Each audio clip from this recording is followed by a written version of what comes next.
कभी कभी भोजपुरी इंडस्ट्री के गाने ऐसा कमाल कर जाते हैं जिसे सुनने के बाद आपको भी एक गर्व महसूस होगा कि हमारी इंडस्ट्री भी कुछ नए कारनामे करती रहती है। ऐसा ही हाल हुआ है आजकल।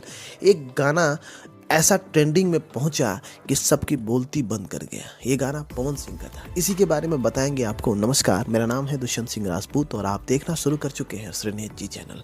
दरअसल विवाद था कुछ दिन पहले आए बादशाह के गाने का, जिसमें उन्होंने सीधे सीधे टारगेट किया था हनी सिंह को और बोला था कि उनका कमबैक नहीं हो रहा।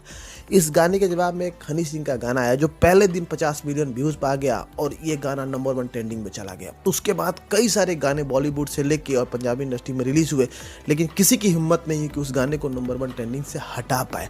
तभी एंट्री होती है भोजपुरिया राजा पावर स्टार पवन सिंह की और उनका गाना जैसे रिलीज हुआ नंबर 1 ट्रेंडिंग पे चला गया। इससे पता चलता है कि भोजपुरी इंडस्ट्री को सुनने वाले लोगों की कमी नहीं है, बस अच्छे गाने